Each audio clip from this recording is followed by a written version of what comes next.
So what we all have been waiting for, of course, what we alluded to already, is the Dame trade to Miami. When is it actually going to happen? Is it going to happen? Which I think that everyone thinks it will. But as we pull up here, now the NBA has dropped some headlines about warning Dame and others, of course, about the Miami trade. CJ, I'm sure you've got something to pull up here that you're going to share with us, but just kind of talking about it. Of course, Dame been loyal, been faithful to Portland Trailblazers for X amount of years. When Portland's not showed as much love back to Dame as far as helping with the roster, helping with the lineup, getting him some players that he wants. And of course, this offseason, if you don't know what we're talking about, you've not kept up with basketball in the past decade of knowing that this is going on now. But Dame has requested a trade, and there's been some behind the scenes, behind the curtain conversations going on with his agent. Slips in my mind who his agent's name is. But apparently he's talked to some of the owners at other teams or governors of other teams that Dame only wants to play for Miami. Now they're saying that it wasn't said because NBA is warned about tampering, if you will. CJ, if you want to go ahead and read your post you got pulled up here from, or tweet, or I'm sorry, X. Yeah. I don't even know what they call it now. What like a post? I guess we just call it an X post. I don't know. An excerpt. Excerpt. Yeah. This is from Shams. It said the NBA informed Damian Lillard and his agent that any future comments about Dame only wanting to play for the Heat would potentially subject him to discipline. So, really similar to what, Michael just said, guys. And my opinion on this is, this is what happens when you take so long to, make this decision, right? We've been talking about Dame's future all last year, really, since we've teamed up here and became a big three. And I was like, hey, what are you waiting on? Like, what's the big deal? What's the holdup? And because, the longer you keep this thing going, and now you got the new CBA that has transpired, since this situation. So you prolonged it, and now, these owners, of course, the other, 28 other owners, they're going to back the Portland here. They're a small market team. And they don't want it to look, and they also want to send a message to other players that are on teams where it's just because you signed a contract, you signed a multiple year contract for obviously a lot of money, and just because you asked for a trade and you're saying you want to go here, we have to send you to that destination. Right. That's how the owners and the league and of course Adam Silver is the spokesperson for the owners. So that's their message there in regards to this situation. And again, I don't really feel bad for Dame because I feel like we saw that they weren't going to contend and be anywhere, not be close to a championship contender for at least the last two seasons. So this could have been a move he could have made. And I always felt like the Trailblazers were really never that aggressive in trying to acquire an elite player opposite side Lillard to try to, contend against one of these top teams in the Western Conference. And that should have been the message. That should have been the signs. I mean, all the signs were there. All the signs were there for him. And I just think, I think he was blinded by loyalty and, just love playing for Portland, love the city, wanted to do something special. It's a rarity now where guys stay on one team for the majority for their entire career. And that kind of means something. That means something now in today's league because, of course, everyone's moving around. But it is what it is. Things happen. New regimes come in, new front offices, new guys are hired at executive positions, and the voice and the message and then everything is different. So things can change. And I think right now for Dame, I feel like him and his representation, they went about it the wrong way. They should have just, even if we all knew it was going to be Miami, the fact that they just solely folk like it's Miami, that's it. We're not talking to any other team. that's a bad look because, like I said earlier, it creates a scene where other players they may be disgruntled by the team that they're on, and they're saying trade me here. That's it. I'm not talking. So that it can become a domino effect. And we've seen players ask for a trade and have preferred destinations, but it's not just one team. Like we saw KD, it was Phoenix and Miami last year when he asked for a trade. Kyrie, it was Timberwolves, it was a whole bunch of squad. Dallas was in there, and obviously, we know he ended up going to Dallas, and we see that now. So I feel like they played their hand too much and just pretty much just said, yeah, this is where we're gonna go. Don't other teams don't even field us any offers. I don't think that's the right way to go right now. And they kind of got a warning from it, and I think from now on, I think they're kind of just gonna play it cool, do some things behind the scenes. You may see a team or two be mentioned now because of this, just to kind of smooth this over. But yeah, man, this is what happens when you wait too long. And I think he's still ultimately going to get traded to the Heat, but it's definitely going to take a little bit.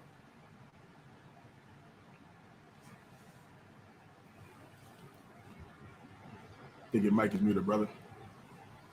I'm trying to get better at muting my mic. I apologize.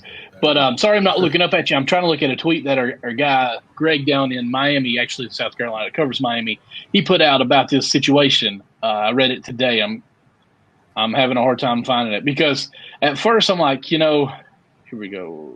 No, that's not it. At first I was like, I understand what NBA is doing on this. I can't find it, and I apologize because I think I retweeted it, actually. Let me go to her page. But I apologize. No, you're good, man. No, it's way unprofessional here. Here we go. Yes, I think this is it. I was talking about how we want an era, Adam Silver has been for the players basically on having more power with this and everything. Dame demanded a trade. Let's see here. Oh, no, that's not it. I'm sorry. But I understand what the NBA is doing because it's basically going to stack teams and say, hey, I'm only going to play for this team. But at the same time, we've seen this stuff in the past. Like Ben Simmons decided not to play because he didn't want to play for that team. So, I mean, when a guy has been so loyal, and I'm thinking I'm almost doing a web conversation here, spider web, talking so many different things. Let me back up and stay on this first. To me, Dame is almost the bad guy now, and I don't like how the media is making it because he's been loyal to this team for years, and now he said, hey, it's time for me to go. I'm wanting to go play with Miami. And I don't know why that's so bad, really. Now, what's been said behind the curtains, all that stuff, I don't know. That makes it a little odd. But in today's time, if players don't want to play where they are, they sit out. James Harden got fat to sit out, basically. I mean, he could not perform in Houston, so they traded him because he was unhappy. To me, Dame has been more of a man of upfront saying, hey, this is what I want. I appreciate what we had, and I'm moving on. Let's make this happen where I'm still happy because I gave you so many years of my life here when I could have been traded earlier. I could have signed with anyone where I wanted to go as well. So with this, I feel like it's almost making Dame the villain here, and I don't think that's fair at all. Now, what I'm going on to, I understand a bit where it's going as far as trying to keep it getting overwhelmed, but is this kind of not the same thing that LeBron did when he left Cavaliers the first time? Had a press conference where he was going to go. Like it wasn't dead set where he was going, but we knew basically the three guys were going to go to the same place. We just didn't know what the place was. It was either Miami, Cleveland, or Toronto. They even kind of talked about. I want to say, but like the players are in control really of the league now, or like that's what they want for them to have more control of their careers. That's why we get a lot of the 1 year or 2 year contracts, so they can say, "Hey, free agent, let's see our options where we can go play elsewhere." So, what's the difference in doing it in free agency than doing it as a trade? I mean, it's a trade request. Like, hey, I want to go play for that team, make it happen. That's my request. Doesn't mean they have to actually abide by that. I mean, they could go out and try to trade him elsewhere. It's just you may have a disgruntled player. I mean, How can you find someone for that? And what do you call find worthy on that? Now you're muted. You brought up LeBron in the free agency, and that's the thing. Like, he was a free agent, and you could go where you want to go. He wasn't. There was no trade there. Every single time LeBron has left and went to a team, It's been free agent, right? He played. Yeah, he played through his contract, and had the choice to go where he wanted to go. These trades where it's a little bit different. It's a little bit different now because there's more negotiation. Obviously, the player doesn't have. They have power, but it's not obviously not as much power as being a free agent, unrestricted free agent. You don't even really have a lot of power in being a restricted free agent because the team that you're on could just match the contract the way you really want to go, and then you have to stay on that team. That's not even true freedom. But this is you brought up Ben Simmons, you brought up some other players. This is just going to be. I think the reason why he's been in this situation with kind of like the villain. I think people are kind of just tired of it now. This is really the only story going on right now in the NBA. So you look at fans, you look at people. They're really just looking at it. It's like they're just waiting for this to be over with. It's really what we just talked about before we got on the show, and it's fatigue. It's fatigue. It's the off season. It's a slow, it's a slow news cycle. And when you just see Dame all on your X app, that when you're an NBA fan, you kind of get a little upset. You kind of get annoyed by it. So I think it's a lot of that. And from the business side, again, these teams and the players have a lot of power, definitely more power than what they did 20, 30 years ago. Oh, yeah. But it's that tug of war between an employer and employee. It's always going to be like that. I mean, that's just it's always going to be that way until you become your own boss. So we're just seeing it with millions and millions of dollars being handed, and it's an entertainment league, entertainment business. So we're seeing it live in action. But again, this stuff happens every single day in the real world. So, ultimately, I feel like he's going to get traded. Could he sit out if this thing goes into training camp? Yeah, I feel like there's no point for him to wear a Trailblazer jersey. I agree. Anymore. Once you've made it clear this is what you want to do, there's no point in him playing for the Trailblazers again. So if it does continue on into training camp and media day, and into the regular season, yeah, it's very possible. But I don't think that's going to be the case. I said this last week as well. I do think they get this done before the season starts, just so everyone has a clean slate. Everyone, every team, the Heat or whatever he goes, whatever. Heat, Trailblazers, they's got to reset.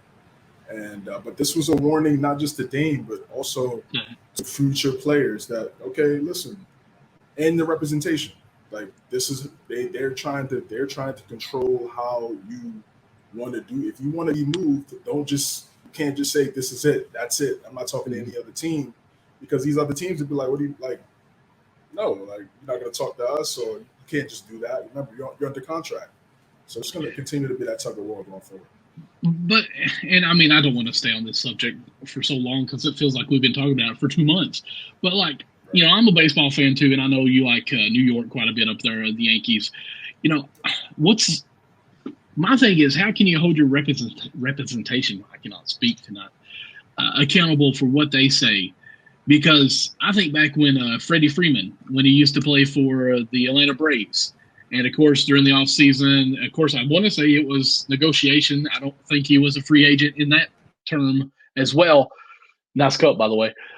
But his agent withheld information from Freddie Freeman, during his negotiation between Atlanta Braves, because Los Angeles Dodgers offered him a contract, and he knew if Atlanta countered that he would sign with Atlanta, and his agent didn't tell him. And the only way that Freddie Freeman found out was when they played each other head-to-head in Atlanta. And he was with some of the people that his teammates when they won the World Series, and he's like, "What? You all actually gave an offer?" He never knew about that. So, like, how can you hold the agents, the representations, if you will, accountable for what they do when it's not the player? You know, I mean, Well, I mean, granted, I understand under contracts, you should act professional, I guess, but you can't fine Dame for what his agent says. You can fine the agent, in my opinion, but I mean, they're the same thing, right? I mean, they're all under one team. It's Damian Lillard's team. Like I don't know too much in the detail of the Freddie Freeman situation. I did hear about some of that, but that's a little negligent on his part. You know, his because agent was again, fired afterwards. yeah. So exactly. So I mean, that just goes to show you how serious that is. I mean, communication has to be key between representation and player. I mean, that's the only way it could work. Right. I don't think that's the case here. But I see what you mean. Like I said, there's all different types of scenarios that we've seen over the last few years, especially now with the player empowerment, not just in the NBA, but also amongst other major leagues in the U.S. So, and across the world, soccer. So, yeah, like I said, they're the same team. I mean, it's the agent that talks to these teams, and he's speaking for Damian Lillard, just like Adam Silver speaks for the NBA owners. Like, you don't see all 30 come out there and talk at the same time. Right. They have one body. So that's just what it is. So, you know, if that was a situation, then of course that's very serious. But yeah, it's just, you know, I'm just like you said, I'm just ready for this to be over with, man. But again, it's on Dame, bro. He took too long. He took way too long to make this happen. He should have started He should have started having these at least put it out there, trade post, you know, during the trade deadline. And then even if you don't get a trade through, it'll be, you know, I feel like we would already be done here, at least by the start of free agency. Well, for him to wait and wait and wait, this is what you get.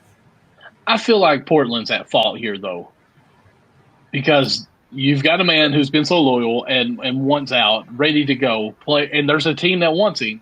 Like, are we just holding him hostage for like a bank? You know, basically, as far as what they think he's worth, or people not giving his value in the trade here?